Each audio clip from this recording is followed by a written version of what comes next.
Shalom Aleichem, Bapak Yahweh memberkati saudara sekalian.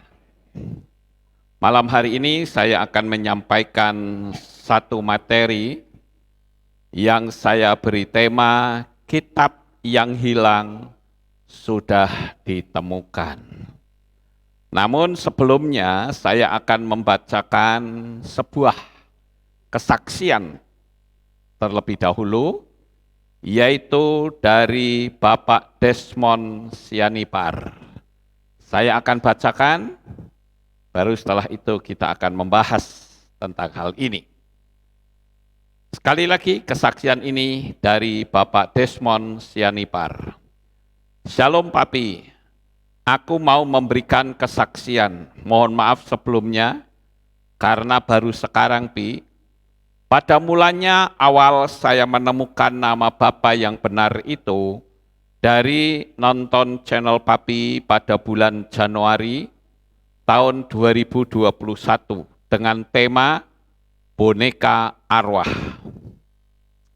Kala itu memang karena sedang rame-ramenya fenomena orang-orang dan artis pelihara boneka arwah. Setelah saya menonton video tersebut, ada ketertarikan yang kuat dalam hati saya, dan saya mulai dari saat itu tontonin channel Papi. Dan saya merasa klik banget dalam hati saya, katakan, hebat sekali Opa ganteng ini. Materinya dalam semua dan update dengan kondisi yang saat ini, yaitu agenda si Satan, New World Order, Illuminati, dan lain-lain. Saya hampir tidak pernah melihat Bapak Gembala yang tahu atau mungkin berani membuka itu semua. Di saat itu saya tidak ada penolakan akan nama yang benar Bapak Yahweh dan Yeshua HaMashiach. Seperti tidak asing di telinga saya. Dan video-video Papi pun saya bagikan ke istri saya, Elizabeth, yang kebetulan juga sama dengan saya, Pi. Dia seorang truth seeker juga, atau mencari kebenaran. Setelah saya dan istri hampir setiap malam di rumah tontonin video Papi terus, kami pun tergerak untuk melakukan baptisan pembaharuan. Singkat cerita, kami pun mendapatkan anugerah tersebut pada hari Sabat, tanggal 23 Juli jam 11 pagi. Anak kami yang pertama, Agartha, dan anak kedua kami, Ahava, yang waktu itu masih dalam kandungan pun ikut serta Papi doakan dan putuskan dari kuasa-kuasa kegelapan. Kami pun sudah niat untuk meninggalkan semua tradisi lama kami dan berjalan dalam akar iman yang benar dan menjalankan pengajaran Torah. Awalnya, waktu belum menjalankan, hati kecil saya ada bisikan-bisikan yang mengatakan, Torah itu berat loh. Apa kata dunia nanti kalau Desmond tidak makan babi lagi? Dan lainnya, Pi, tetapi saya lawan semua dan paksa untuk jalankan Torah yang benar dan menjalankan perpuluhan dengan benar. Ternyata mudah dan enak kok.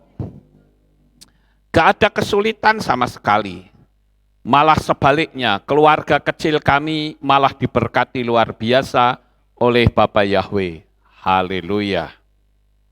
Anak kedua kami, Ahava, lahir pada tanggal 31 September 2022 atau 5 Tisri 5783. Papi berikan bimbingan untuk nyanyikan Shema Yisrael saat dia lahir dan saya lakukan. Namun pada tanggal 2 Oktober 2022, di saat masih di rumah sakit, anak kedua kami mengalami buang air besar darah dan harus masuk ke MICU. Dokter katakan dia terkena virus Salmonella. berat badannya turun dan harus dipasang infus di kaki dan tangan. Minum susu harus pakai selang juga. Sedih sekali kami kala itu. Namun Bapak Yahweh hebat. Berkat doa kami semua dan doa Papi, Ahava sembuh dan mengalami pertumbuhan yang signifikan. Dan di usia dia 2 bulanan sudah tumbuh giginya loh Pap. Pada bulan Desember 2022 akhir, sebelum tahun baru, Elizabeth di saat mengganti popok, melihat kembali keanehan di feses Ahava, yang tadinya berwarna kekuningan normalnya bayi, berubah menjadi hijau tua. Tanpa pikir panjang dia menghubungi dokter rumah sakit dan diputuskan untuk melakukan pengecekan lab untuk fesesnya. Selang beberapa hari, di bulan Januari 2023, hasilnya keluar. Ahava dinyatakan kena virus salmonella lagi. Namun kondisi Ahava sehat-sehat, ceria dan berat badannya meningkat terus. Keluarga panik dan sedih, namun aneh. Dan lucunya, hati kecil saya tidak merasakan panik dan takut.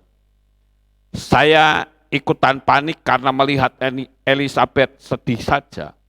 Akhirnya kami menemui dokter anak yang menangani dia lahir dan membawa hasil lab fesis tersebut. Dokter mengatakan kalau iya betul, Ahava kena salmonella lagi.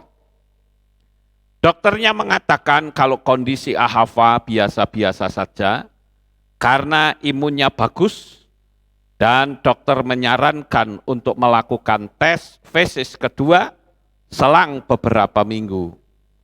Dan hasil dari tes kedua pun menyatakan hasil yang sama, positif salmonella.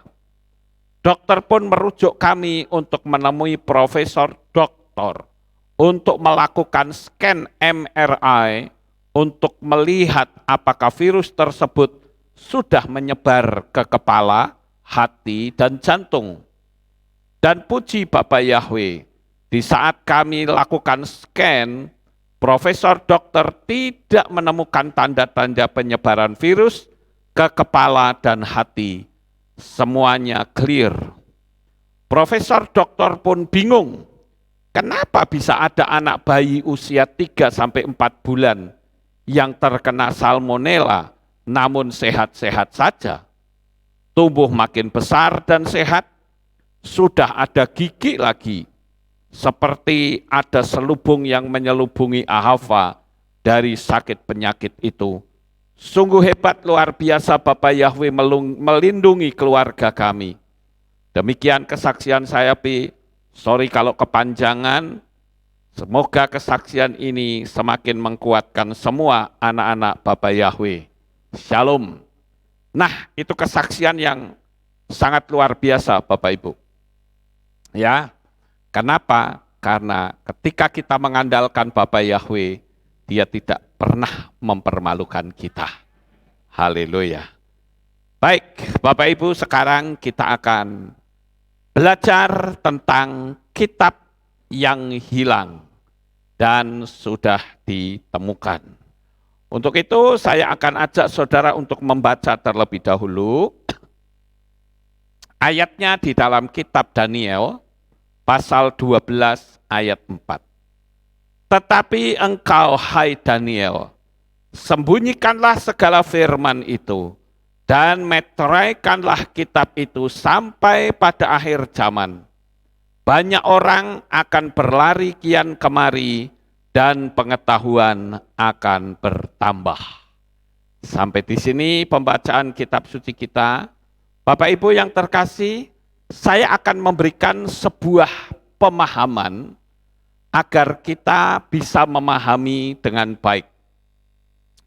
Begini saudara-saudara, kalau kita melihat ya, kitab suci kita itu ada 66 kitab. Perjanjian Lama atau yang kita kenal dengan sebutan Tanakh itu ada 39 kitab dan Brit Hadasa ada 27. Sehingga jumlahnya ada 66. Nah, bagaimana sih sebetulnya yang dikenal dengan kanonisasi? Nah, saya perlu menerangkan hal ini supaya saudara paham apa sih yang disebut kanonisasi. Saya menyebut dengan istilah standarisasi. Saya ambil satu contoh, ini sebuah contoh saja ya saudara. Yang di A atau kelompok A itu punya 50 kitab. Sementara kelompok B 70 kitab. Kelompok C 30 kitab. Nah ini enggak standar artinya. Ada yang ilmunya kebanyakan, ada yang ilmunya terlalu sedikit.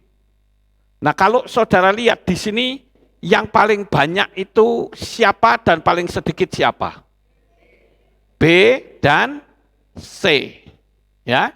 B itu ilmunya kebanyakan karena dia punya 70 kitab, sedangkan C itu cuma 30. Nah, di sini akan terjadi kesimpang siuran, saudara. Ketika ada seorang pengkhotbah yang berbicara, yang C tidak tahu, karena ilmunya sedikit, punya kitabnya sedikit.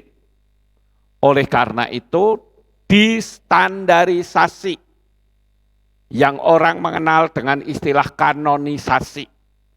Sehingga baik A, B, dan C itu diundang untuk ikut bersama-sama kumpul yang dikenal dengan kanonisasi tahun 352. Ya, 325 atau 352, pokoknya sekitar tahun itu ya. Nah, mereka nyebutnya konsili Nikea. Nah itu mereka kumpul ya, A, B, dan C dikumpulin, terus digodok bersama. Ayo kita standarisasi, tidak boleh ada yang lebih, tidak boleh ada yang kurang. Sehingga muncullah 66 kitab yang kita miliki sekarang ini. Tetapi untuk Katolik dia nggak mau, saudara. Ya, Katolik dia nggak mau. Dia bilang, oh enggak, kami mempercayai juga kitab yang lain yang dikenal dengan Deuterokanonika. Ya, Deuterokanonika itu ada Tobit, Yudit, Baruk, Sirak, tambahan kitab Ester, tambahan kitab Salomo, dan sebagainya. Ya sudah, standarisasi Katolik sendiri dan Protestan sendiri. Nah, sekarang yang jadi pertanyaan adalah,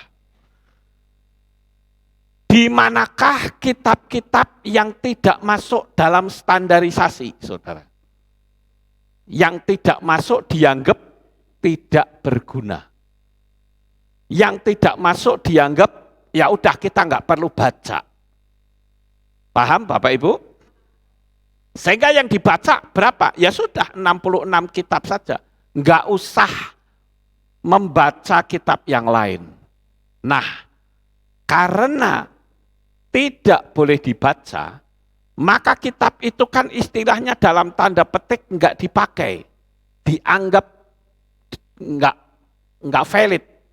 Sehingga kitab-kitab itu, saudara, itu diambil oleh institusi-institusi. Misalnya seperti Vatikan punya kitab. Ngambilnya dari situ. Ya. Kemudian Mormon juga. Dan lain-lain. Nah, sekarang saya ingin bertanya kepada saudara. Apakah saudara bisa mengikuti saya ini atau tidak? Saya akan bertanya begini. Ketika kitab-kitab itu dirayah oleh institusi-institusi, kemudian institusi itu mengklaim bahwa Tuhan berbicara kepada saya melalui kitab itu, bisa atau tidak? Enggak bisa. Kenapa? Karena memang kitabnya sudah ada. Paham enggak Bapak Ibu? Sama seperti kitab yang nanti akan saya munculkan, yaitu kitab Moshe. Kitab Moshe itu berbeda dengan kitab Torah. Sekalipun sama-sama yang menulis adalah Moshe. Kitab Torah itu ada 5. Kita semua sudah mengenal. Dan itu menjadi sebuah rangkuman. Dan itu tidak boleh diganggu-gugat. Tetapi khusus kitab yang namanya Moshe itu tidak diikutkan, saudara. Dalam kanonisasi tidak diikutkan.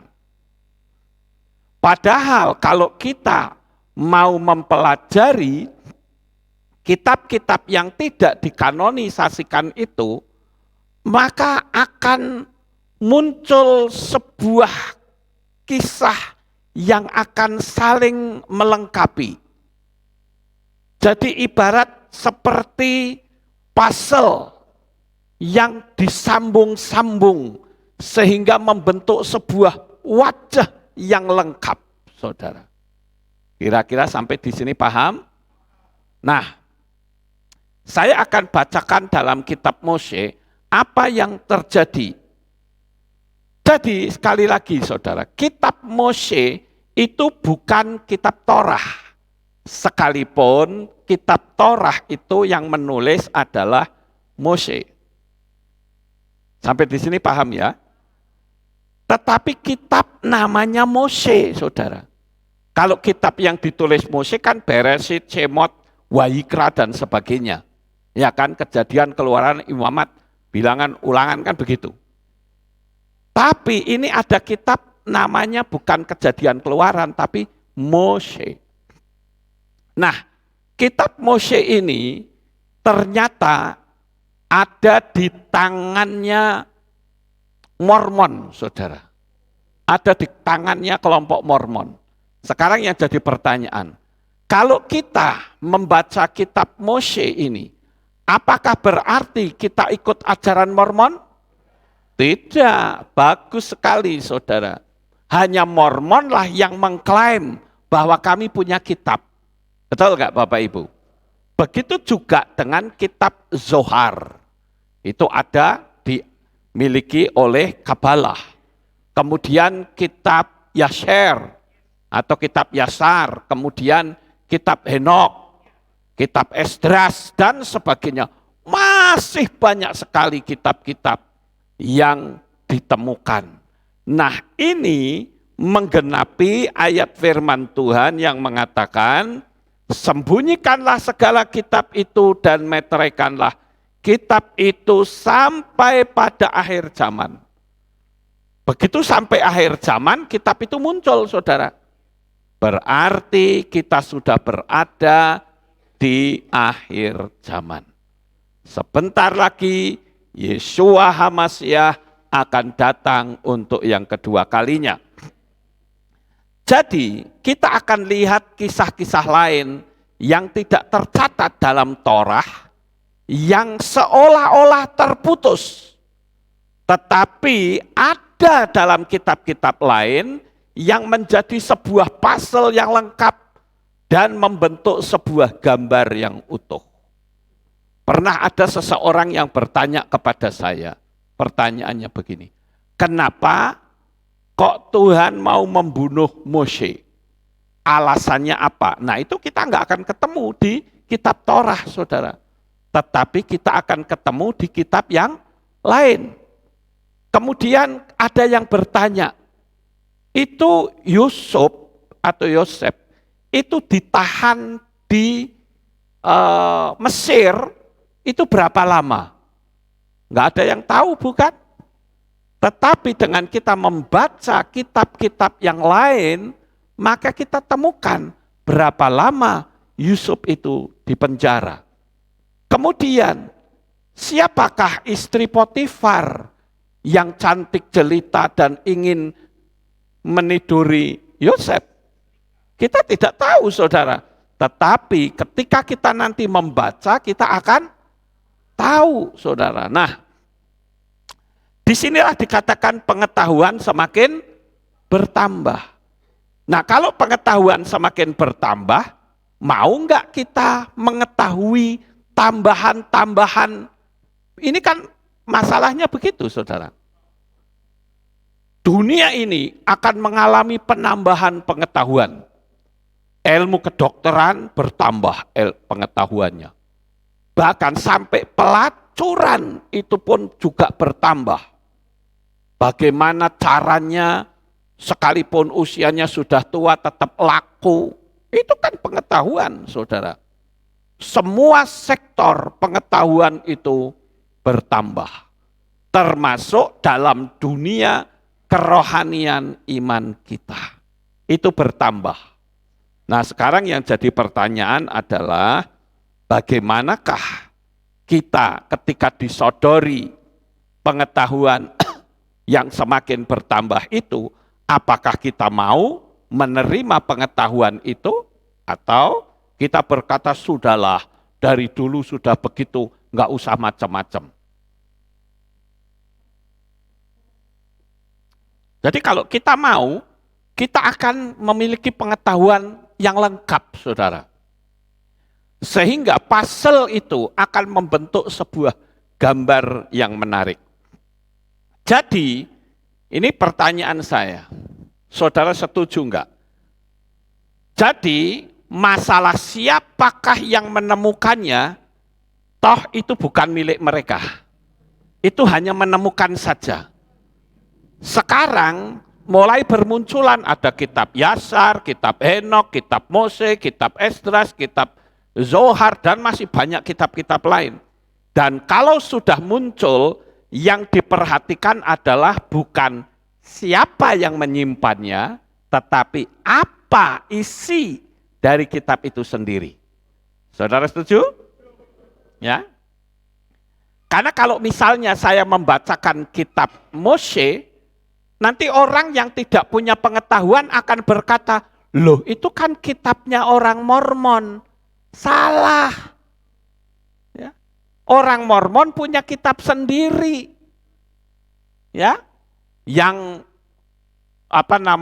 dia ada seorang nabi namanya Joseph Smith yang ketemu malaikat Moroni. Dia bikin kitab namanya kitab Mormon. Nah itu kitabnya mereka. Tapi kalau kitab Mose bukan milik mereka, tapi dimiliki oleh mereka. Paham Bapak Ibu? Nah, sekarang kita akan lihat tentang kitab Mose. Saya memberitahu kepada saudara sekalian bahwa karya keselamatan dari Bapak Yahweh itu menggunakan dua komponen, saudara-saudara. Komponennya yaitu air dan darah. Sekali lagi, saya katakan, bagaimanakah sikap kita dengan munculnya kitab-kitab ini? Akankah kita membuka hati untuk melihat kedalamannya, atau kita tidak mau bergerak apapun, lalu kita bilang, wes, enggak usah macam-macam. Kita pakai 66 kitab saja. Padahal kitab-kitab yang hilang tadi 10-20 tahun yang lalu enggak kedengeran, saudara. Tetapi kenapa di zaman sekarang ini muncul? Itu sebagai penggenapan akhir zaman. Semua dilengkapi, ya. Nah, sekarang kita akan lihat kisah-kisah lain yang tidak tercatat dalam Torah, yang seolah-olah terputus, tapi ada dalam kitab lain, sehingga menjadi sebuah puzzle yang lengkap dan sebuah gambar yang utuh. Di dalam kitab Mose, Yesua itu menggenapi apa yang dinubuatkan. Paulus mengatakan bahwa Yesua itu adalah Adam kedua. Jadi kalau Adam kedua itu dibaptis, Adam pertamanya juga harus dibaptis. Ya, nah sekarang saya akan tunjukkan bahwa Adam itu dibaptis oleh Bapak Yahweh sendiri, saudara. Saya akan tunjukkan kepada saudara ya, sebentar.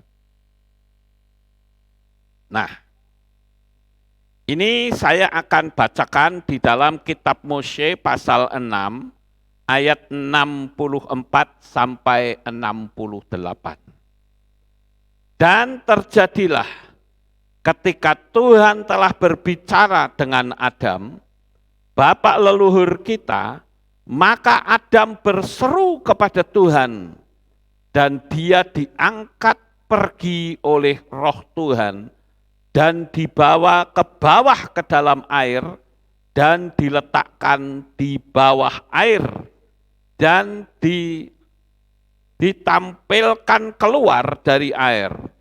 Demikianlah dia dibaptis dan Roh Elohim turun ke atas dirinya dan demikianlah dia dilahirkan melalui Roh dan menjadi dihidupkan dalam manusia batiniah. Dan dia mendengar suara dari sorga, memfirmankan, engkau dibaptis dengan api dan kesaksian Bapa dan Putra sejak mulai sekarang dan selamanya. Dan engkau adalah menurut tata tertib darinya, yang tanpa awal, hari atau akhir dari segala kekekalan ke dalam segala kekekalan. Lihatlah, engkau adalah satu di dalam aku, seorang putra Elohim, dan demikianlah semuanya boleh menjadi putraku. Amin. Jadi saudara, Adam itu ternyata dibaptis oleh Bapa Yahweh. Dan dengan dibaptis ini menunjukkan bahwa Adam itu satu. Ya, saya katakan bahwa karya keselamatan dari Bapa Yahweh itu ada dua komponen, yaitu darah dan air. Saya ambil contoh, kenapa disebut darah, saudara? Darah itu adalah ketika Adam dan Hawa jatuh dalam dosa, maka Bapak Yahweh memberikan pakaian dari kulit binatang. Kalau mengambil pakaian dari kulit binatang, itu artinya apa? Ada darah yang tertumpah. Sekarang kembali lagi. Kenapa kok harus darah binatang? Kenapa bukan darah manusia? Tidak mungkin manusia. Kenapa? Karena manusia sudah jatuh dalam dosa. Dan saat itu adanya cuma Adam dan Hawa. Jadi harus dengan darah binatang. Karena binatang itu tidak berdosa. Kenapa persembahan Torah untuk menutup dosa itu dengan darah domba? Karena domba tidak berdosa. Pemahaman ini harus kita ketahui. Domba dengan domba tabrakan, ya, seruduk-serudukan. Dombanya satu mati. Tidak mungkin domba yang satunya, aduh aku nyesel, aku sudah membunuh saudara saya. Aku minta ampun ya Tuhan, aku sudah ceruduk temanku, dia mati. Enggak ada seperti itu, saudara. Kenapa? Karena domba itu tidak memiliki roh. Sampai di sini paham? Jadi darah binatang itu berhak untuk menutup dosa. Namun mau sampai kapan? Karena darah domba itu dikorbankan dalam Torah itu tiap-tiap tahun pada saat perayaan Hari Raya Yom Kippur. Berarti tiap tahun harus diperbaharui. Sekarang harus kekal, tidak usah diperbaharui tiap tahun. Kembali lagi, kalau konsepnya keselamatan kekal, harus dibayar dengan darah seorang manusia yang sempurna. Tetapi tidak mungkin manusia bisa sempurna. Karena apa? Manusia sudah jatuh dalam dosa. Sementara yang sempurna itu adalah Bapa Yahweh sedangkan yang akan dibayar dosanya adalah manusia, maka jalan satu-satunya Bapa Yahweh yang maha sempurna itu menjadi manusia yang kita kenal Yeshua HaMasyiah. Ketika dia mencurahkan darahnya, maka Yeshua menebus dosa bangsa Israel, menebus bangsa Israel dari dosa, dan bisa darahnya untuk membeli kita, sehingga seluruh dunia, siapa yang percaya kepada Bapa Yahweh di dalam Adonai Yeshua HaMasyiah, maka dia pasti selamat. Sampai di sini paham, saudara? Itulah konsep dari keselamatan. Ya, sekali lagi pola keselamatan dari Bapa Yahweh selalu sama, yaitu menggunakan darah dan air. Adam sudah ditutup, ya, auratnya dengan kulit binatang, artinya sudah ada darah yang ditumpahkan. Sekarang airnya bagaimana? Ya, ini di kitab Mose ini kita ketemu bahwa Adam dibaptis oleh Bapak Yahweh sendiri. Paham Bapak Ibu? Dibaptis dengan apa? Air. Saudara tahu enggak? Air itu memiliki angka gematria 40, saudara. Dan 40 itu adalah simbol dari belas kasihan Bapak Yahweh kepada umat-umat yang tunduk kepadanya. Oleh karena itu, baptisan itu menjadi konsep keselamatan. Ketika Yeshua mati di kayu salib, lambungnya ditusuk oleh tentara Romawi. Keluarnya apa saudara? Air dan darah. Ini luar biasa sekali. Konsep ini dari sejak Adam sampai sekarang itu betul-betul nyata. Nah, sekarang yang jadi masalah adalah setan itu tidak suka. Karena kalau sampai konsep ini dimiliki oleh manusia, manusia itu selamat. Jadi dengan berbagai macam cara, setan berusaha untuk membuat konsep ini tidak lengkap, saudara.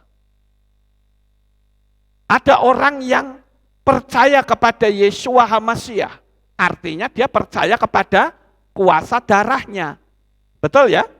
Tetapi tidak mau dibaptis. Lah ini konsep keselamatan melalui air tidak ketemu, saudara. Padahal air itu adalah mayim, yang artinya kehidupan. Manusia di atas muka bumi ini tidak mungkin bisa hidup tanpa air. Itu sebabnya kenapa konsep itu selalu dua, darah dan air, Bapak Ibu. Nah, oleh karena itu saya katakan, betapa pentingnya baptisan meterai kepemilikan atas nama Bapak Yahweh. Setan berusaha untuk memelencengkan agar supaya baptisannya salah. Pakai air cuman ditetes, padahal namanya baptis. Baptis itu kan diambil dari kata baptizo, yang artinya celup, tenggelam. Ada yang ditetes, ada yang diguyur, ya, ada yang dipercik. Giliran ditenggelamkan, namanya salah. Ngeri ya Bapak Ibu? Hambatannya itu luar biasa. Sehingga apa? Tidak lengkap konsep karya keselamatan dari Bapak Yahweh. Ya. Nah, kalau kita membaca di dalam kitab Kejadian atau Bereshit pasal 7 ayat 4, dikatakan demikian. Sebab 7 hari lagi aku akan menurunkan hujan ke atas bumi. Berapa? 40 hari, 40 malam. Itulah sebabnya mayim atau air itu memiliki angka gematria 40. Dan aku akan melenyapkan dari atas permukaan bumi segala yang ada yang telah aku jadikan. Angka 40 ini sebuah angka keramat, saya nyebutnya, karena di dalam kitab suci angka 40 itu penting. Makanya baptisan air juga penting, Bapak Ibu. Bayangkan hanya masalah baptisan air saja, sampai dipelesetkan luar biasa loh. Baptisan air namanya saya sudah baptis, ya, tapi enggak dicelup. Bagaimana itu? Ya, cuma dipercik saja. Ada yang cuma ditetes. Beberapa waktu yang lalu ada orang yang tanya sama saya, Pak, kalau saya menemukan orang tua saya terima Bapak Yahweh, dia sudah lenggek-lenggek mau mati.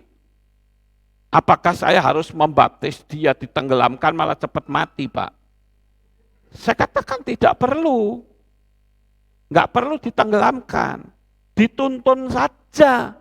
Nah, saya lalu ngasih format, ya.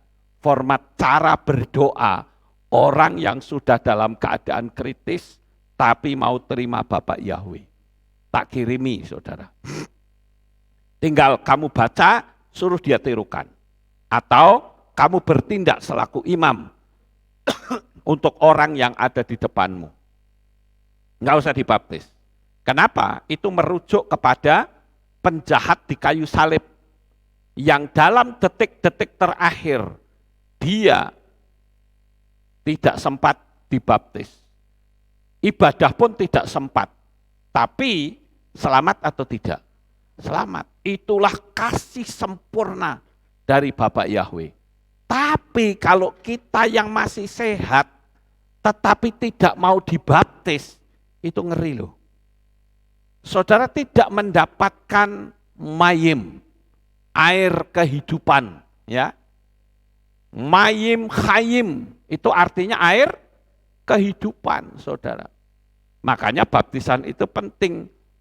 Ya, mayim air itu nilainya 40. 40 itu penting. 40 hari, 40 malam. Mose bertatap muka dengan Bapak Yahweh di Gunung Sinai. Dia bahkan berpuasa. Ya, Bapak Ibu, luar biasa sekali. Elia juga puasa 40 hari dalam perjalanannya. Itu saudara bisa temukan di dalam Melehim Alef 19 ayat 8. Yahweh menyuruh Yehezkiel berbaring di sisi kanannya juga selama 40 hari dan di sisi kirinya 390 hari. Secara simbolis menanggung dosa Yudea dari Israel yang sudah memberontak melawan Tuhan. Kita juga melihat kalau kita bicara tentang angka 40. Ancaman Bapak Yahweh melalui Yonah atau Yunus. Selama 40 hari kalau tidak bertobat akan dimusnahkan. Yonah berkata kepada penduduk Niniwe, jika dalam 40 hari kalian tidak bertobat, maka Niniwe akan dimusnahkan oleh Bapak Yahweh. Kenapa harus ada angka 40? Ini penting. Saudara bisa lihat di dalam kitab Yunus 3 ayat yang kelima. Ya, Yesua juga pada saat mati ditombak perutnya, yang keluar adalah darah dan air. Jadi dua komponen ini melengkapi karya keselamatan umat manusia. Sekali lagi, Adam bukan cuma diberi tumpahan darah dengan kulit binatang, tetapi juga dibaptis langsung oleh Bapak Yahweh. Darah dan air menjadi sebuah komponen yang mutlak. Sekalipun dengan air, juga formulanya harus benar. Bukan cuma ditenggelamkan saja, tetapi nama siapa yang mengikatnya. Ada ayat firman Tuhan yang berkata, apa yang kau ikat di bumi akan terikat di surga. Apa yang kau lepas di bumi akan terlepas di surga. Jadi, bagi saudara yang mungkin sudah dibaptis pembaharuan, tetapi belum diadakan pemutusan hubungan dengan imanmu yang lama, saudara bisa lakukan sendiri. Katakan begini, Bapa Yahweh yang Maha Pengasih dan Penyayang, pada saat ini saya berdoa, kalau dulu sebelum saya percaya kepadamu, saya adalah seorang penyembah ini. Dan hari ini saya putuskan hubungan saya dengan ini. Dalam nama Bapa Yahweh, dalam nama Adonai Yeshua HaMashiach dan di dalam Roh Kudus, saat ini saya nyatakan putus. Maka secara hukum alam supranatural, sesembahan lama saudara putus. Karena kalau tidak, itu spirit akan ngikutin saudara. Sampai di kursi pengadilan Tuhan. Nanti begitu di kursi pengadilan Tuhan, spiritnya akan berkata, Tuhan itu milik saya loh. Karena apa? Karena dia dulu dibaptis, diikat dalam nama saya, dan ikatannya belum pernah dilepaskan. Oleh karena itu, kita yang, kalau saya yang membaptis, pasti selalu saya putuskan. Tapi mungkin teman-teman saya yang membaptis kadang tidak melakukan seperti itu ya. Saudara lakukan sendiri di rumah ya. Sampai di sini paham ya Bapak Ibu? Nah, kita juga melihat ya konsep baptisan ini pernah disimbolkan kepada bangsa Israel pada saat dia keluar dari Mesir. Keluar dari Mesir, itu pun ada dua komponen yang sama. Yang satu pada saat perayaan Peskah, ya, atau dikenal dengan Passover, melewati. Itu ada tanda darah. Betul ya Bapak Ibu? Dikasih tanda darah di alas ambang pintu. Tetapi mereka belum melewati tanda airnya. Di mana? Maka jalan satu-satunya ada sekitar 1 juta orang Israel. Dia keluar dari Mesir untuk start masuk kepada hidup yang baru, dia harus melewati air, saudara. Yaitu apa? Lautan Kolsom. Jadi baptisan air adalah pembatas antara perbudakan dan kemenangan atas dosa yang membinasakan. Mereka harus melewati air untuk merdeka. Bayangkan ini orang begitu banyak dan ada 12 belahan saudara. Bukan satu. Ya, kalau saudara baca di kitab Yaser, saudara akan temukan ada 12 belahan. Ya memang kalau satu ya mau sampai berapa hari. Ya karena banyak sekali. Apalagi mereka ada yang tua-tua bawa keledai, onta, ya pasti lama saudara. Itu sebabnya ada 12 belahan. Nah Bapak Ibu yang terkasih, kalau kita melihat di sini, ya ini menjadi sebuah ujian iman. Karena ujian iman juga seringkali menggunakan air. Saudara ingat ada orang buta yang disuruh membasuh matanya di kolam Bethesda. Di dalam kitab Yohanan atau Yohanes pasal 9 ayat 7. Dan dia berkata kepadanya, pergilah, basuhlah di kolam Siloam, yang diterjemahkan yang diutus. Kemudian dia pergi dan dia membasuh, dan dia datang kembali dengan melihat. Luar biasa ya Bapak Ibu, bicara tentang air itu dahsyat sekali. Orang yang mampu melihat dengan mata iman akan masuk dalam pola ini, yaitu baptisan. Saudara sudah dibeli dan harganya sudah tunai dibayar, bukan dengan emas, bukan dengan perak, namun dengan darah Yesua. Itu pun masih dipelesetkan supaya enggak tepat dengan nama Arab Yunani. Ya, setan itu licik sekali, saudara. Banyak tokoh-tokoh agama lain sampai hari ini namanya enggak pernah berubah, betul ya? Tetapi kok iman kita, nama Tuhannya kok bisa berubah-ubah jadi Arab sama Yunani, ini kan lucu. Sedangkan sosoknya, akar iman kita dari Israel, ya. Itu sebabnya saya katakan, setan tidak suka, sehingga dia pakai pengajaran yang tidak perlu dibaptis. Sekarang muncul, ya, orang yang membuat pengajaran baptisan tuh nggak perlu katanya. Loh, Yesua itu dibaptis loh, dan Yesua juga membaptis orang loh, ya. Kalau saudara membaca di dalam kitab Yohanan tuh Yesua dan Yohanes Pembaptis itu membaptis di dekat Ainon. Itu Yesua juga membaptis di situ. Kok bisa baptisan tidak perlu? Ini ngeri loh saudara. Menghapus ini. Padahal firman Tuhan katakan, janganlah engkau menambahi dan mengurangi. Ini mengubah. Baptisan enggak perlu. Panggilnya juga keliru lagi. Bapak Yesua. Lah ini kan repot saudara. Ya. Harusnya kan Bapak Yahweh di dalam Adonai Yesua HaMashiach. Harusnya begitu. Maaf saya minum.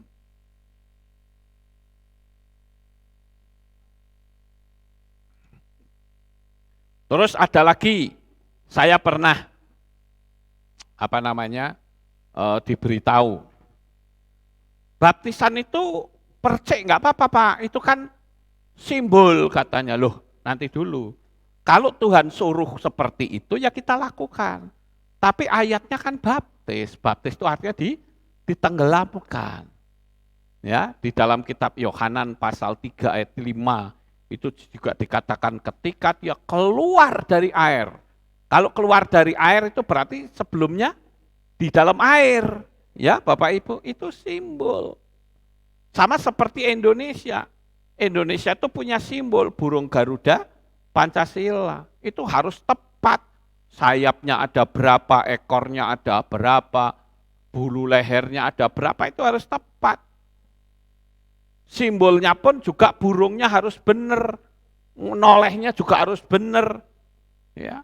Nolehnya salah sudah bukan simbol. Apalagi diganti burungnya. Malah bukan simbol lagi, saudara. Jadi kita mesti teliti. Bayangin, Mose itu disuruh Tuhan loh, ngomong sama bukit batu. Lah Mose jengkel dipukul bukit batunya, langsung Tuhan stop, kamu tidak boleh masuk Kanaan. Padahal itu enggak ada sangkut pautnya dengan nama Bapa Yahweh. Hanya meleset sedikit saja. Tuhan bilang enggak boleh masuk. Ya. Ingat, baptisan itu adalah perintah Yesua sendiri loh.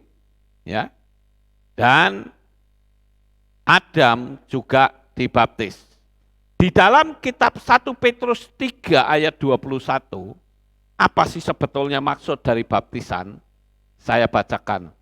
Dan serupa dengannya, apa yang sekarang menyelamatkan kita, baptisan, itu bukanlah penghapusan kotoran jasmani, melainkan permohonan hati nurani yang baik kepada Elohim melalui kebangkitan Yesua HaMashiach. Jadi ketika kita dibaptis, kita ditenggelamkan, itu simbolnya mati, saudara. Ketika kita keluar dari air, itu simbolnya kebangkitan. Jadi sama seperti Yesua mati dan bangkit. Kolose pasal 12 ayat 2. dengan dikuburkan bersama dia dalam baptisan. Bersama dia pula kamu telah dibangkitkan oleh iman, daya kerja Elohim yang membangkitkan dia dari antara orang mati. Jadi baptisan itu adalah gambaran dari mati, dikubur dan bangkit kembali. Lah kalau tidak dibaptis secara alam supranatural, kapan dikuburnya? Kan enggak jelas saudara ya. Kolose 2 ayat 12 itu sudah sangat jelas sekali. Nah, itu kalau kita berbicara tentang baptisan atau keselamatan melalui darah dan air. Sekarang kita akan lihat isi dari kitab-kitab lain yang sempat saya rangkum tetapi tidak semuanya. Setidak-tidaknya saudara akan bisa memahaminya. Ya, akan membuat sebuah cerita yang lengkap, saudara-saudara. Nah, sekarang saya akan tunjukkan kepada saudara. Ini adalah buah pohon pengetahuan baik dan jahat. Selama ini, di dalam dunia kekristenan maupun kepercayaan lain, itu mengatakan bahwa buah pohon pengetahuan baik dan jahat itu bentuknya seperti apel, saudara. Nah, apakah benar itu seperti apel? Nah, kita akan lihat di dalam kitab Henok pasal 32 ayat 4 sampai ayat 6 dikatakan demikian. Kita baca mulai dari ayat 3 deh. Dan di sana kulihat lebih banyak pohon daripada pohon yang telah kulihat. Dan di antara pohon-pohon itu kulihat 2 pohon besar di sana. Sangat indah, sangat besar, indah dan jaya dan megah. Dan pohon pengetahuan yang buah sucinya mereka makan sehingga mendapatkan pengetahuan besar. Pohon itu setinggi pohon cemara dan daunnya mirip daun pohon carop dan buahnya buahnya seperti kumpulan buah anggur. 5 itu ayatnya ya. Ya. Dan buahnya seperti kumpulan buah anggur, sangat indah dan wanginya tercium hingga jauh. Sampai di sini. Jadi buah pengetahuan baik dan jahat itu bentuknya seperti anggur, ya. Warnanya indah, berbau harum, ya. Pohonnya tinggi, ya, yaitu dan daunnya mirip seperti pohon carop. Pohon carop itu apa? Saya coba cari di ensiklopedia ketemu. Pohon carop adalah pohon khas Mediterania Spanyol, saudara. Ini adalah bicara tentang buah pengetahuan baik dan jahat. Jadi dengan kita membaca kitab Henok, maka kita tidak ngarang sendiri atau gelambiar pikiran kita. Koyo apelnya merah, apel hijau atau apel kuning, bingung saudara. Tapi dengan kita membaca ini, maka jelaslah sudah bahwa buah pengetahuan baik dan jahat itu bentuknya seperti anggur. Nah sekarang saya akan tunjukkan tentang siapa sih nama dari istri Potifar. Nah, saudara bisa lihat di pasal 44 di kitab Yashar. Saya bacakan, Yosef dijual pada Potifar. Selikah, istri Potifar, berusaha memikat Yosef. Tuduhan Selikah kepada Yosef, Yosef dimasukkan ke dalam rumah penjara. Dan anak Ismail yang membeli Yosef dari orang Median, yang telah dibelinya dari saudara-saudaranya, pergi ke Mesir bersama Yosef. Mereka tiba di perbatasan Mesir, dan ketika mereka sudah dekat di Mesir, mereka berjumpa 4 orang anak laki-laki Median bin Abraham yang telah pergi ke tanah Mesir dalam perjalanan mereka dan seterusnya itu dibeli. Nah, ceritanya begini Bapak Ibu. Ya. Selika ini adalah istri Potifar. Ternyata Selika ini senang pesta. Maklumlah namanya juga pejabat. Sering ngundang teman-teman perempuan. Nah, ternyata teman-teman perempuan ini kalau melihat Yusuf, wah terkagum-kagum saudara. Karena dia gantengnya luar biasa. Sampai-sampai kalau saudara baca dalam kitab Yasar, itu teman-teman teman-teman Potifar, waktu ngiris buah, itu sampai tangannya keiris saudara. Saking kagumnya lihat wajah ganteng kemerah-merahan. Sehingga Potifar, istri Potifar, si Selikah ini berpikir, waduh ini nek saya nggak cepet bisa kena koncoku iki. Wah, gawat ini. Ya. Sehingga dia memaksakan kehendak, saudara-saudara. Nah, seperti kisah yang sudah kita sama-sama baca. Sehingga akhirnya Yusuf itu ditangkap dan dimasukkan ke dalam penjara. Nah, cerita di kitab Beresyit hanya sampai situ. Ya, Beresyit pas Shemot ya. Kitab itu hanya seperti itu ceritanya. Tapi kita tidak tahu berapa tahun Yosef ini dimasukkan ke dalam penjara. Tetapi dengan kita membaca kitab Yasar, akhirnya ditemukan bahwa Yosef atau Yusuf itu dipenjara selama 12 tahun, saudara. Kita lihat, nah ini dia. Berapa lama Yusuf dipenjara? 12 tahun. Ini ada di kitab Henok pasal 44 ayat 75 sampai 76. Saya akan bacakan kepada saudara. Mereka membawa pakaian Yosef ke hadapan imam-imam yang menghakimi. Dan mereka memeriksa. Dan lihatlah, koyakan itu ada di bagian depan Yosef.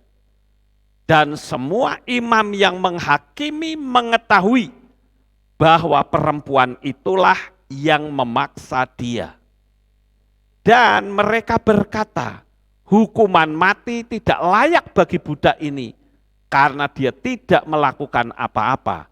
Namun hukumannya adalah bahwa dia dimasukkan ke dalam rumah penjara karena laporan itu yang karena dia telah tersebar terhadap istrimu. Potifar mendengarkan kata-kata mereka dan dia memasukkannya ke dalam rumah penjara, tempat di mana tawanan-tawanan raja ditahan. Yosef ada di dalam penjara, di rumah tahanan 12 tahun. Wah, bayangin saudara, sebuah tindakan pelecehan seksual yang tidak pernah dia lakukan. Dia difitnah, masuk penjara 12 tahun. Namun dari bacaan itu saya cukup kagum dengan Yosef. Karena apa? Karena tidak pernah Yosef itu mengeluh. Tidak pernah Yosef itu komplain. Apalagi dia menyalah-nyalahkan Tuhan. Itu luar biasa. Nah, sekarang kita akan lanjut lagi, yaitu tentang mengapa Yahweh mau membunuh Gersom. Nah ini. Di dalam kitab Shemot 4 ayat 24. Coba kita baca sejenak ya Bapak Ibu. Shemot atau Keluaran 4 ayat 24. 4 ayat 24. Dikatakan demikian. Dan terjadilah di tengah jalan, di suatu tempat bermalam, Yahweh menemui Mose dan bermaksud untuk membunuhnya. Nah, ternyata saudara, kalau saya pernah ditanyain ini ya, kenapa kok Mose mau dibunuh? Saya memang agak bingung, kenapa? Karena nggak ketemu. maksudnya apa gitu loh. Tapi dengan kita membaca kitab Yasar, kita akhirnya ketemu bahwa yang hendak dibunuh itu bukan Mose, saudara, tetapi Gerson. Kenapa? Karena di dalam teks asli itu tidak ada nama Mose di situ. Itu sudah saya kasih teks ya. Wayehi, Baderek, Bamalon dan sebagainya. Tidak saudara temukan nama Mose. Kalau diterjemahkan itu bunyinya begini. Sekarang terjadi di tempat penginapan dalam perjalanan, Yahweh bertemu dengannya dan berusaha membunuhnya. Lah, kalau kita mau ikuti kisahnya, kita membaca dari ayat 20 sampai 25 akan jelas, saudara. Coba ya, saya bacakan ayat 20. Dan Mose membawa istri dan anak-anaknya. Jadi yang dibawa istri dan anak-anaknya. Dan menaikkan mereka ke atas keledai. Dan dia kembali ke tanah Mesir. Dan Mose membawa tongkat Elohim di tangannya. Dan Yahweh berfirman kepada Mose, pada waktu engkau kembali ke Mesir, ingatlah semua mujizat yang telah aku taruh dalam tanganmu. Dan lakukanlah itu di hadapan Fir'aun. Dan aku akan mengeraskan hatinya. Dan dia tidak akan membiarkan umat itu pergi. Dan engkau, perhatikan ini ya, akan berkata kepada Fir'aun, Yahweh berfirman, Israel adalah anakku, anakku yang sulung. Dan aku berfirman kepadamu, suruhlah anakku pergi, dan biarlah dia melayani aku. Tetapi engkau menolak untuk menyuruhnya pergi. Lihatlah, akulah yang akan membunuh anakmu, anak sulungmu. Ini murka Tuhan kepada Mesir, saudara. Dan terjadilah di tengah jalan di suatu tempat, ini kisah ini terpisah ya, Yahweh menemui Mose dan bermaksud untuk membunuh. Nah ini kurang tepat, saudara. Karena tidak ada kalimat Mose di situ. Ya, bahwa sebetulnya yang hendak dibunuh itu adalah Gerson. Berdasarkan apa? Berdasarkan kitab Bereshit atau Kejadian 17 ayat 14 yang mengatakan bahwa yang tidak disunat itulah yang harus mati. Sedangkan Mose kan sudah sunat saat kawin dengan Zipora. Ya. Nah, kita lihat dari teksnya. Nah, ini saudara. Ya, kita lihat di sini. Mose lah bangkit ya untuk pergi ke Mesir. Dia membawa istrinya dan putra-putranya bersamanya. Dia sedang berada di sebuah penginapan di jalan. Ketika seorang malaikat Elohim turun dan mencari kesempatan melawan dirinya. Dia bermaksud membunuhnya karena putra sulungnya, karena dia belum menyunatkannya. Nah ini jelas saudara. Dan telah melanggar perjanjian yang telah dibuat Yahweh dengan Abraham. Karena Mose mendengarkan kata-kata ayah mertuanya yang telah dikatakan kepadanya untuk tidak menyunatkan putra sulungnya, karena itu dia tidak menyunatkannya. Jadi kalau saya lihat ini Mose ini dibujuki oleh mertuanya saudara. Ojo disunat, ojo gitu. Nah itu marah ya. Zipora melihat malaikat Yahweh sedang mencari kesempatan terhadap Mose dan dia tahu bahwa hal ini disebabkan karena dia belum menyunatkan putranya Gerson. Maka Zipora bergegas dan mengambil batu tajam yang ada di sana dan dia menyunatkan putranya dan melepaskan suaminya dari putranya dari tangan malaikat Yahweh. Jadi marah itu. Putranya mau dibunuh, si Mose juga dimarahi, saudara. Kenapa? Karena dia lalai menyunatkan Gerson. Ya, jadi Itu ada di dalam kitab Yasar pasal 79 ayat 8 sampai 12. Nah sekarang saya akan tunjukkan kepada saudara, siapakah ibu kandungnya Abraham? Bagaimana level iman Abraham? Ini luar biasa Bapak Ibu. Saya bacakan dari kitab Yasar juga di pasal, saya lupa ini di pasal berapa ya, di ayat 50 sampai 51 ya, dikatakan demikian. Terah mengambil seorang istri, namanya Amtelo bat Kornebo. Nah itu ibunya Abraham ya, ibunya Abraham itu namanya Amtelo bat Kornebo. Istri Terah mengandung dan melahirkan baginya seorang anak laki-laki pada waktu itu. Terah berumur 70 tahun pada waktu dia memperanakkannya. Dan Terah menyebut nama anak laki-laki yang telah lahir baginya itu Abram. Karena raja telah mengangkatnya pada waktu itu dan mengagungkan dia di atas semua pemimpin yang ada bersamanya. Nah, itu adalah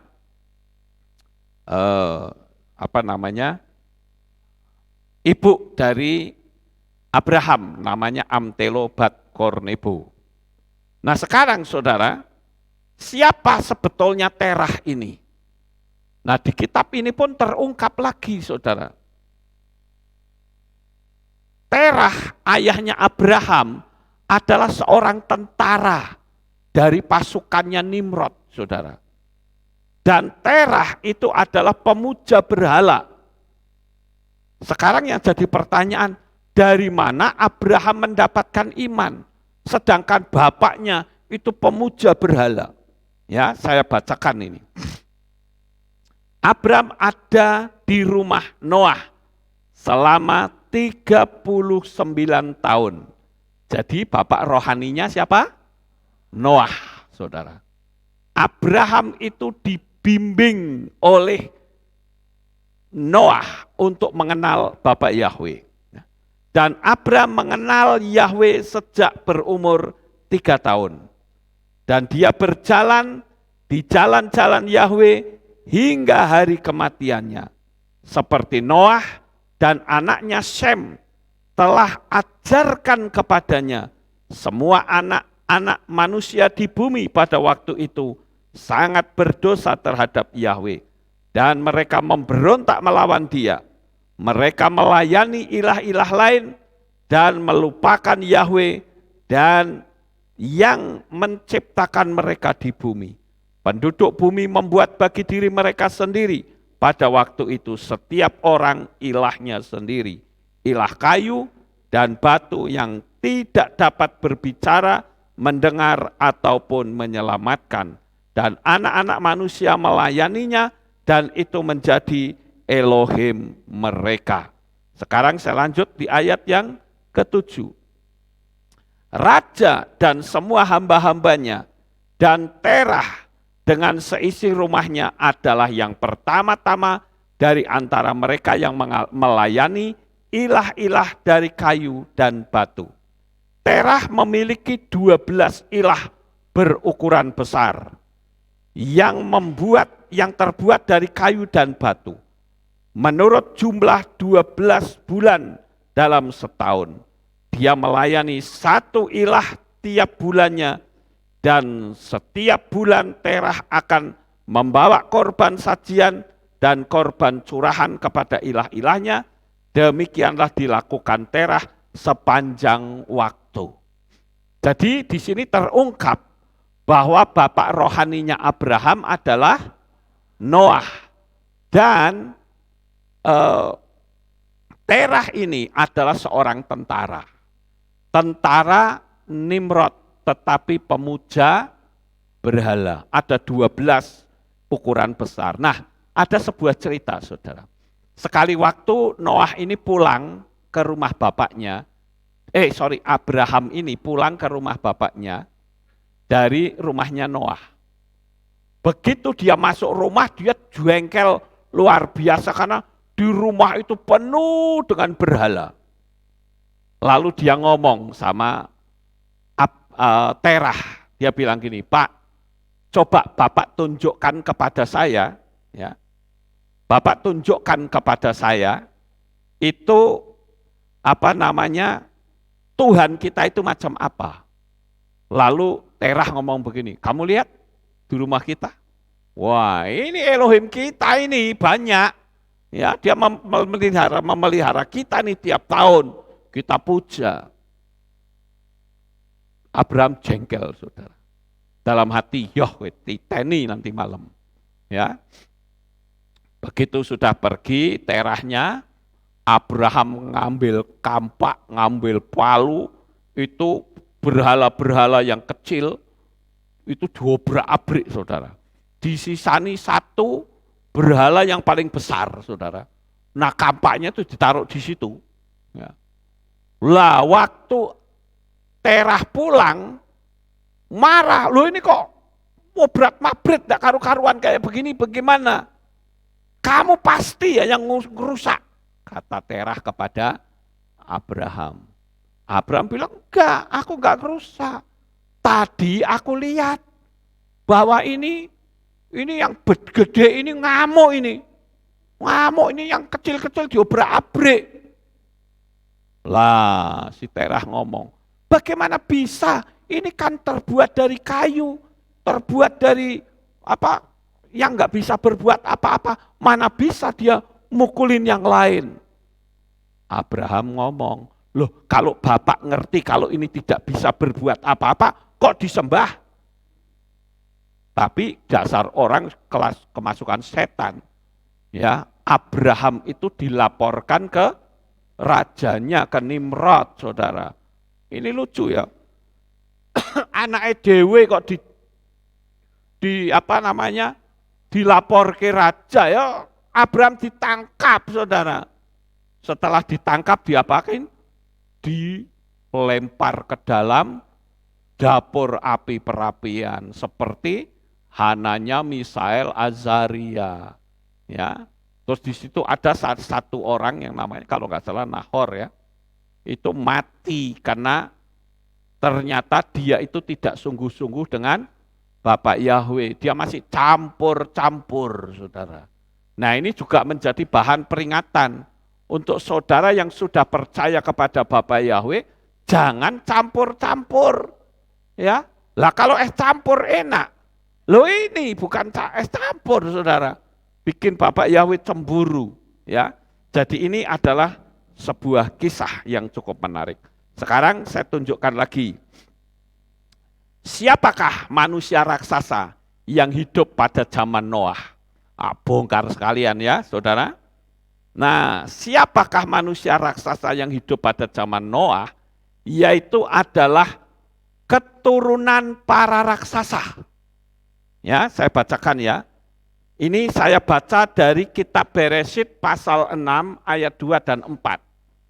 Lalu anak-anak Elohim melihat anak-anak perempuan manusia bahwa mereka elok, maka mereka mengambil istri-istri bagi mereka semua yang telah mereka pilih. Pada hari-hari itu, para raksasa telah ada di bumi, bahkan juga sesudahnya. Ketika anak-anak Elohim menghampiri anak-anak perempuan manusia, dan mereka telah melahirkan baginya, dan seterusnya. Di situ ada para raksasa. Ada seorang pendeta yang mengatakan bahwa para raksasanya ini adalah model kayak Goliat. Saya bilang salah.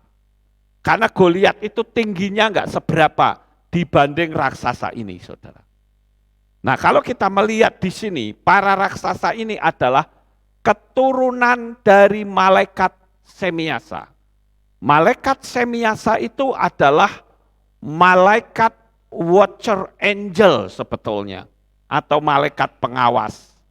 Namun karena dia melihat perempuan-perempuan itu cantik, maka dia merangsuk ke tubuh sehingga perempuan itu punya anak. Ada sekitar 200 malaikat yang menyetubui perempuan-perempuan itu. Sehingga lahirlah keturunan raksasa. Nah, ini adalah raksasa-raksasa yang ditemukan ketika terjadi banjir Bah, banjir Nuh, saudara. Itu dimusnahkan semua. Saudara bisa lihat itu eskavator, apa namanya? Backhoe ya. Backhoe-nya kayak gitu dengan kepalanya, saudara lihat gedenya seperti apa. Ya. Nah, sekarang saya akan bacakan di kitab Henokh. Nah, ini saudara lihat itu gambarnya, ya. Kepalanya dibandingkan coba. Itu bukan rekayasa foto loh, saudara, jangan salah. Ya, karena penemuan tengkorak-tengkorak manusia raksasa ini ada di mana-mana sekarang. Saya pernah menyampaikan ini beberapa tahun yang lalu, sudah cukup lama. Ya, tapi saya ulang lagi sedikit karena ini momennya sama ya materinya. Jadi saudara lihat ini, ya, gedenya saja sama orang, mungkin sak gede sama motone ya, orang itu keletak ya habis saudara. Nah, kalau saya baca, para raksasa ini makannya adalah sayur-sayuran dulunya. Tetapi karena sayur-sayuran itu habis, maka manusia yang dilalap. Sehingga terjadilah perburuan antara manusia biasa dengan para raksasa. Nah, sekarang kita lihat saja bacaannya, saudara. Ini ada di kitab Henokh, pasal 6, ya.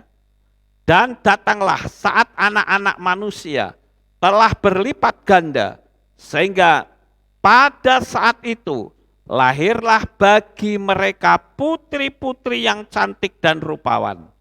Dan para malaikat anak-anak surga melihat dan menginginkan mereka, berkata satu sama lain, marilah kita memilih istri dari antara anak-anak manusia dan memberi kita anak.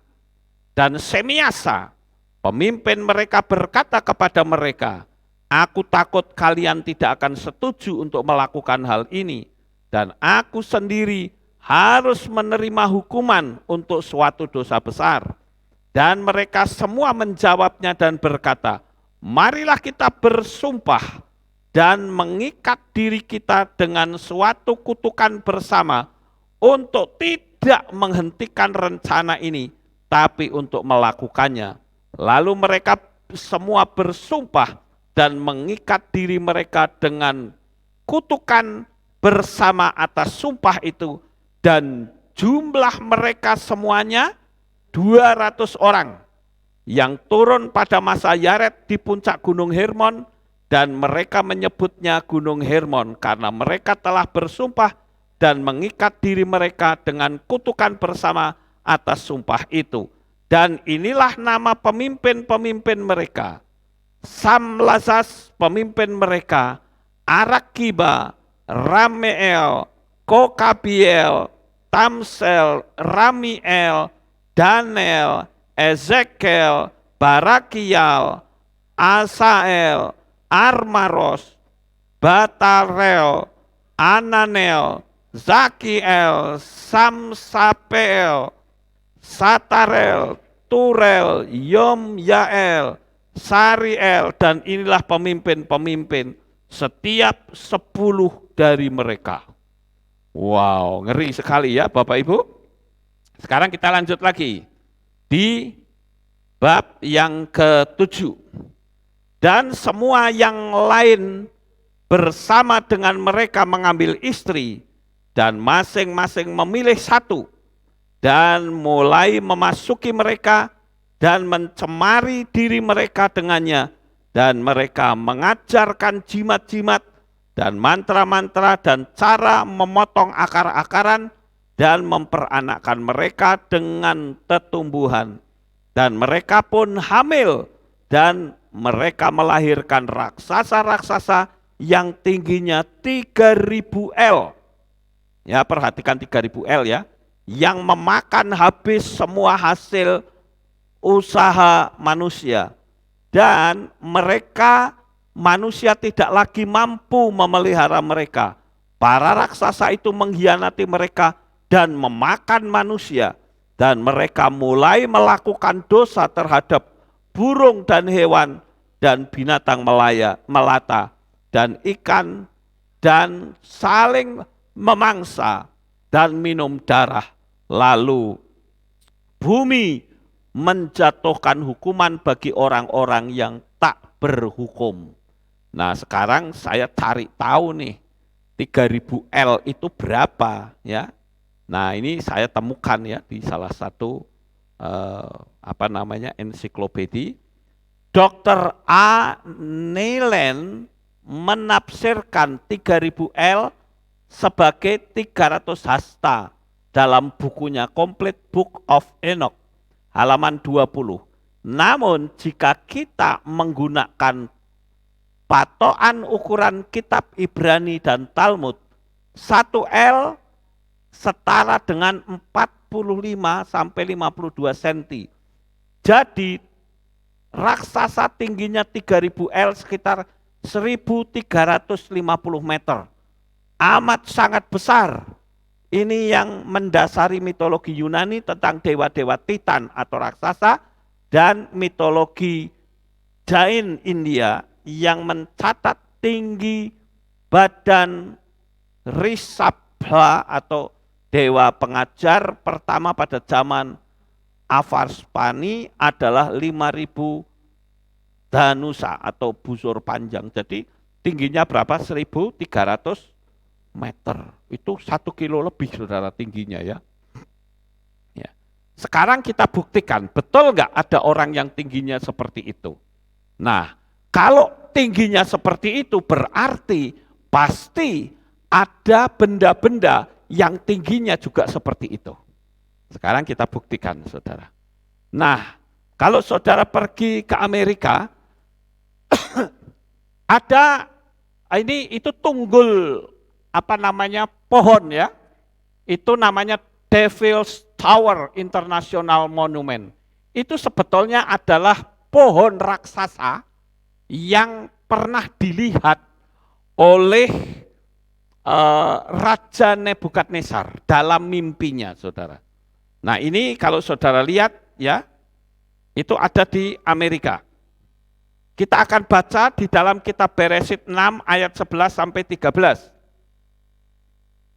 Beresit 6 ayat 13 sampai ayat 11 sampai 13 ya. Adapun bumi telah rusak di hadapan Elohim, bahkan bumi itu dipenuhi dengan kekerasan.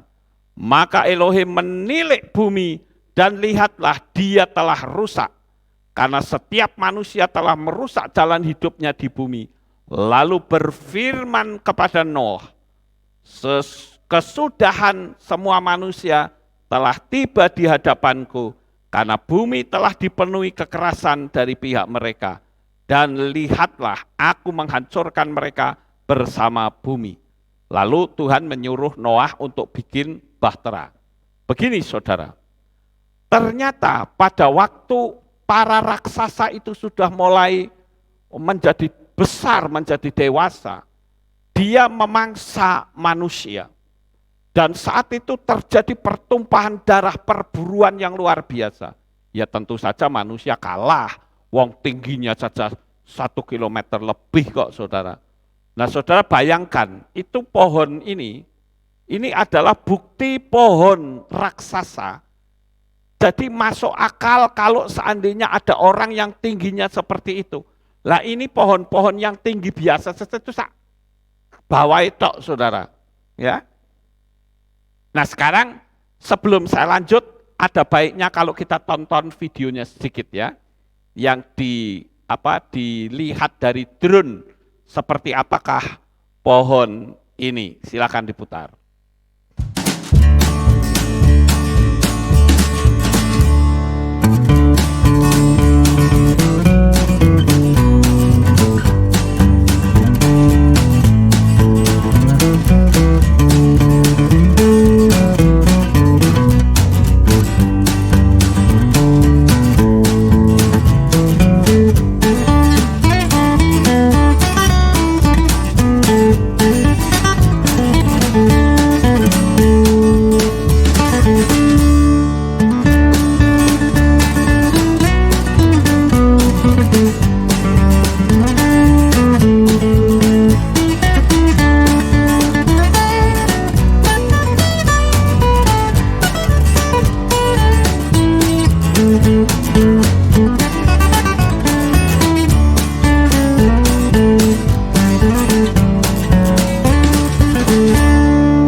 Ya, cukup.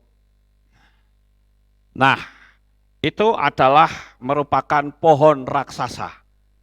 Ya, sekalipun orang Amerika menyebutnya itu Devil Tower atau mereka menyebutnya itu gunung batu. Padahal itu adalah teksturnya tekstur pohon. Cuman sudah jadi fosil, Saudara. Sudah membatu. Ya karena kan sudah ribuan tahun ya, sejak zaman Noah. Lah, kalau Saudara lihat itu dipotong. Siapa yang memotongnya? Itu dipotong sama malaikat, Saudara. Ada pohon lagi, saya lupa memasukkan, besarnya sama, itu ada kampak yang gede banget, Saudara. Saya lupa memasukkannya ya. Nah, sebetulnya tekstur pohon seperti ini itu ada di berbagai penjuru dunia. Ya, ini pohon yang dilihat oleh oleh Raja Nebukadnezar. Itu ada di dalam kitab Daniel pasal 4 ayat 4 sampai 15 dan 19. Saya nggak perlu baca karena kelamaan ya. Nanti saudara baca sendiri di rumah bahwa Raja Nebukadnezar itu sempat mendapat mimpi melihat pohon yang tingginya sampai ke langit. Nah, ini pohonnya, Saudara. Ya, dan saudara coba renungkan, kenapa zaman dulu orang umurnya panjang-panjang? Karena dia banyak menghirup oksigen yang sempurna, tidak ada asap mobil dan sebagainya. Jadi umurnya panjang-panjang, Saudara. Nah, ini juga tekstur pohon juga, namanya Mount Rushmore, ya. Kemudian di Indonesia juga ternyata ada, Saudara. Nah, kalau Saudara lihat itu Gunung Gajah itu di dekat daerah Pemalang, ya. Kalau Saudara naik mobil di jalan tol, nengok ke kiri dari sini ke Jakarta, nanti di daerah Pemalang itu ada Gunung Gajah. Ini kan teksturnya tekstur pohon, Saudara-saudara. Ya, ada di berbagai penjuru dunia. Kemudian ini juga, ya, Akopan Tepui, Parque Nasional Canaima di Venezuela, Saudara. Itu juga teksturnya tekstur pohon. Jadi di situ membuktikan bahwa dulu memang para raksasa itu ada. Ya. Ini juga Mount Asgard di Kanada, itu juga teksturnya tekstur pohon, saudara-saudara. Ya. Kemudian Spirok di New Mexico, ini juga teksturnya tekstur pohon, kayak dipoklek gitu ya, kayak dipatahkan gitu. Nah, ini juga ada lagi ya, bentuknya mirip-mirip. Ini semua pohon-pohon raksasa, saudara. Nah, kalau saya perhatikan, firman Tuhan kan mengatakan begini, bahwa menjelang kedatangan Tuhan itu kondisi dunia ini seperti pada zaman Noah. Betul ya? Seperti zaman Noah. Ada apa di zaman Noah? Yaitu tentang merusak DNA manusia. Ya, dengan adanya raksasa turun ke dunia ini, malaikat-malaikat yang menyetubui perempuan, maka DNA manusia itu jadi rusak. Sehingga apa? Tuhan bilang, ini DNA-nya sudah bukan DNA nama Yahweh lagi. Hapus dari muka bumi ini, saudara. Nah sekarang kan sama. Ya, sekarang sedang berlangsung nih di dunia ini. Raksasa si mata satu itu sedang merusak manusia dengan mengubah DNA, jadi DNA menjadi mRNA. Dan Tuhan bilang ini harus dimusnahkan. Bersiaplah, masa kedatangan Tuhan itu sudah semakin dekat, Bapak Ibu. Ya, jadi kondisi seperti pada zaman Noah itu betul-betul nyata. Ya, nah tadi saya lupa ada satu kesaksian yang belum saya bacakan tentang masalah baptisan. Saya kira ada baiknya kalau saya bacakan ya saudara. Ya, ada baiknya karena ini cukup penting ya tentang baptisan. Kesaksian ini dari Bapak Yafet dari pelosok Luwuk. Bayangin di pelosok loh saudara. Ya, Sulawesi Barat. Shalom, selamat pagi Papi Lukas bersama keluarga di Magelang. Izinkan saya bercerita sedikit mengenai dorongan dari Roh Kudus yang saya alami di dalam hidup saya untuk segera masuk ke dalam baptisan pembaharuan.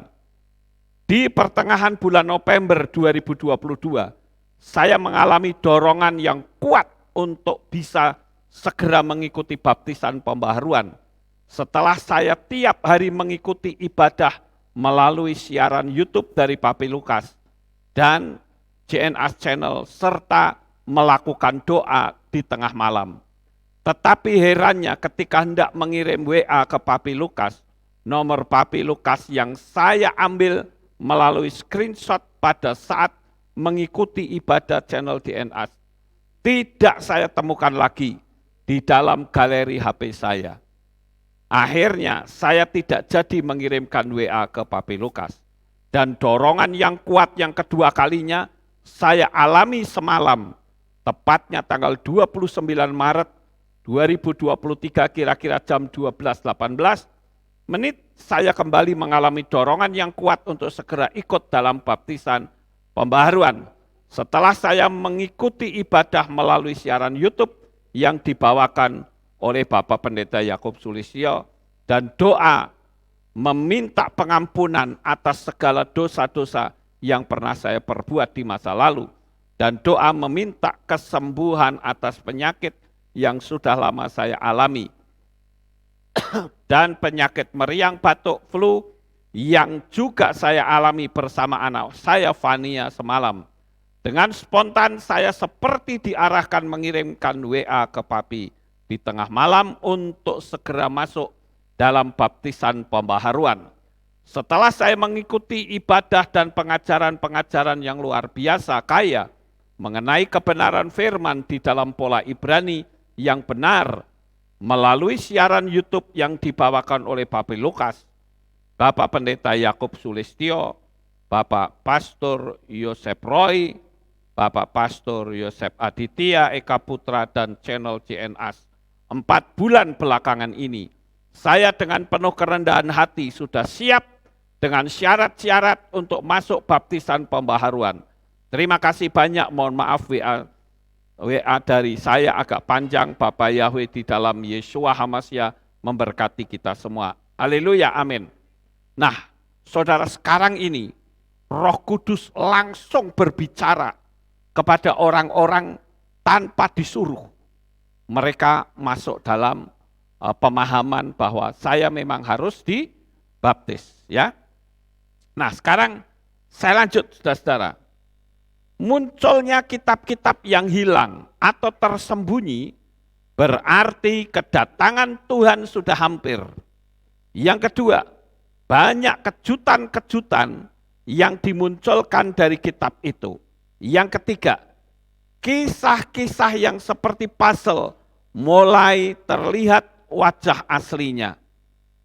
Di sini kitab suci mengalami pemulihan secara lengkap. Dari mulai nama diri Bapak Yahweh, hari raya, pola Ibrani, angka gematria, baptisan pembaharuan, dan lain-lain. Di sini kita melihat bahwa Tuhan akan membedakan orang-orang yang akan rapture dan tidak. Bayangin saudara, kita ini pemulihannya sudah banyak loh. Ya, masih ada orang yang baru tentang nama saja masih nolak. Saya katakan orang itu tidak mendapatkan anugerah. Ya, saya katakan kepada teman-teman saya, jangan kecewa kalau kamu memberitakan nama Yahweh dan ditolak. Kenapa? Karena mereka tidak mendapatkan anugerah. Ya, labok ditata hatinya tentang nama Yahweh tetap akan ditolak. Jadi malam hari ini biarlah materi ini menjadi berkat bagi Bapak Ibu Saudara yang terkasih. Mata kita semakin terbuka lebar bahwa masa kedatangan Tuhan semakin dekat. Sukses besar untuk saudara. Bapak Yahweh memberkati. Haleluya. Kita tunduk kepala, kita berdoa. Terima kasih Bapak. Selesai sudah pemberitaan firman-Mu. Biarlah apa yang kami dengar boleh kami tanamkan di dalam hati kami.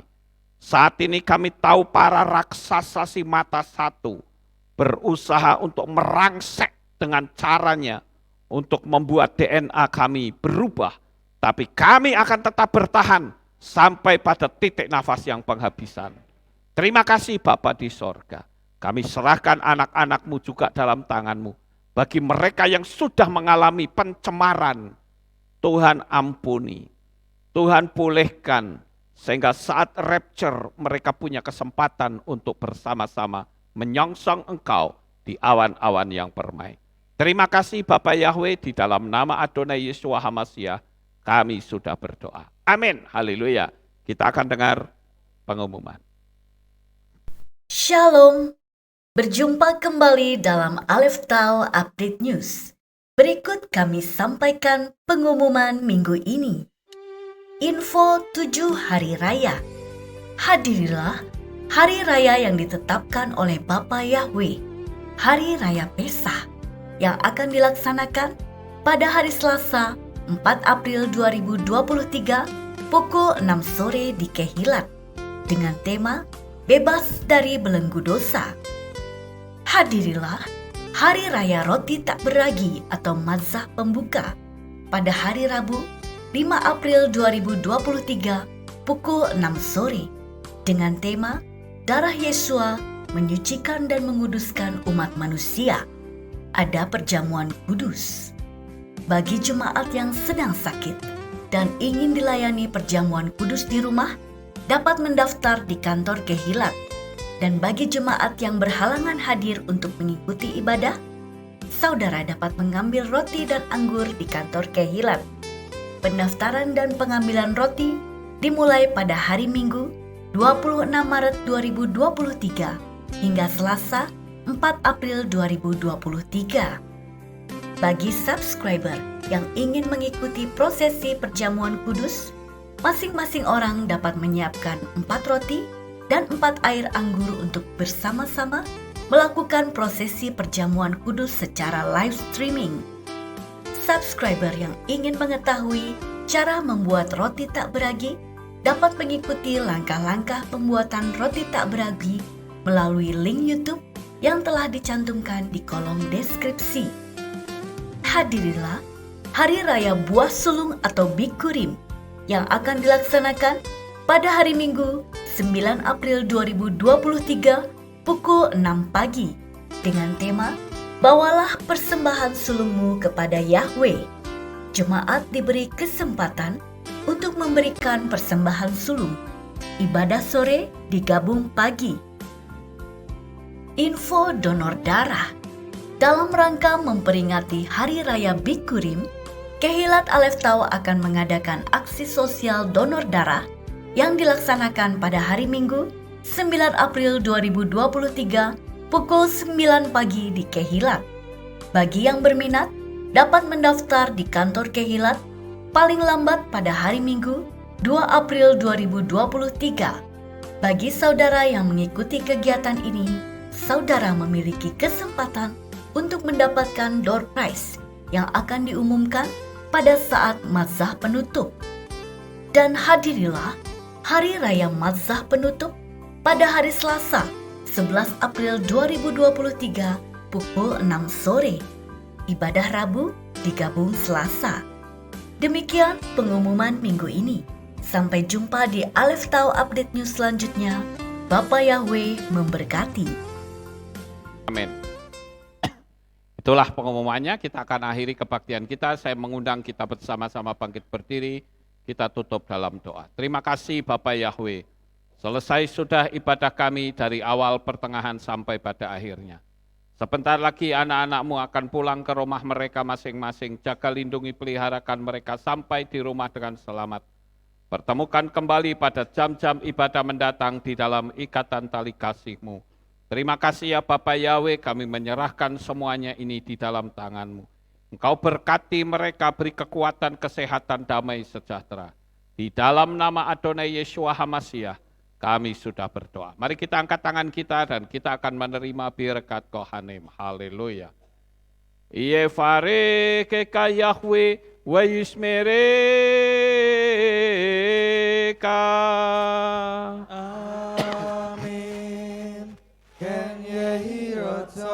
Yair Yahweh panau eleka wihuneka.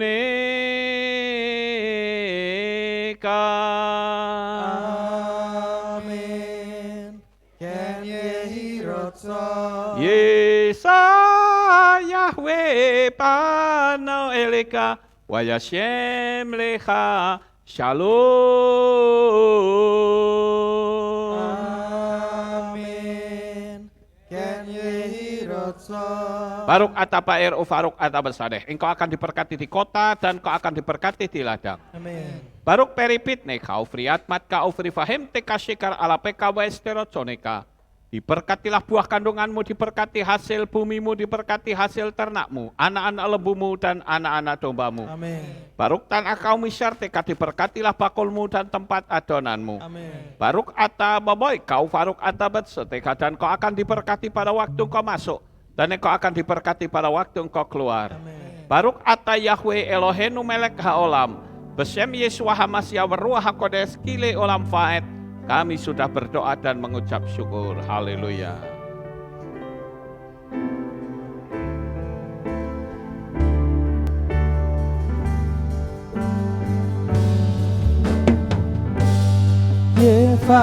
Yefaregeka, reis mereka, Yefaregeka.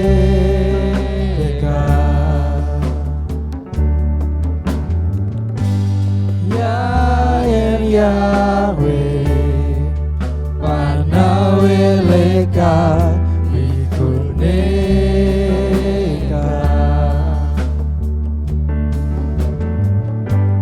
Yefaregeka,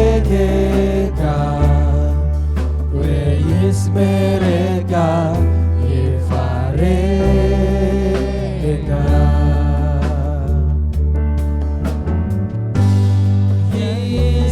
Yahweh, Panaweleka, Wikuneka.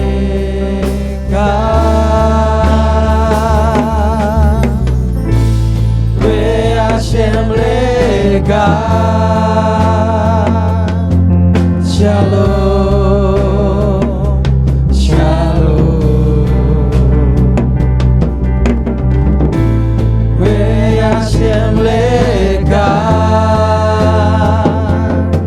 Shalom, Shalom.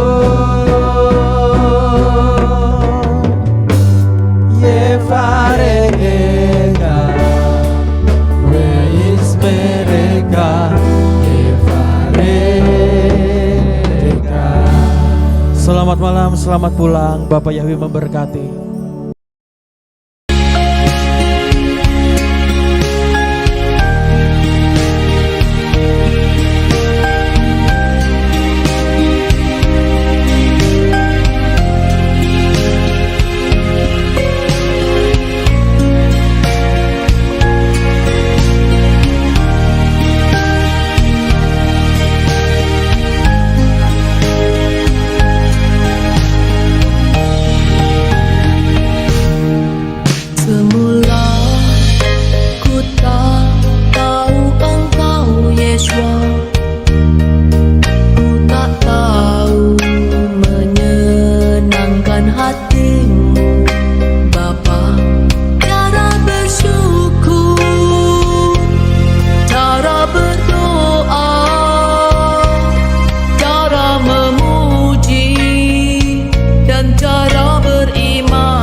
kasih ku ucapkan padamu Tuhan Yesua,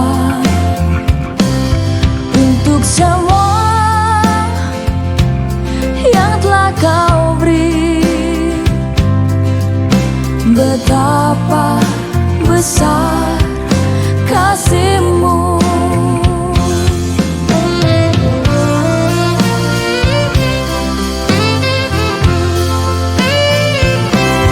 Ku bersyukur kepadamu, menjadi milik-Mu Yesua. Hidup dalam anugerah-Mu, menikmati jamahan kasih-Mu. Ku tak tahu bagaimana balas kasih-Mu Tuhan, hanya ku mau melayani-Mu Tuhan. Jadikan aku berkat untuk senangkan-Mu Tuhan, hidupku melayani-Mu Tuhan.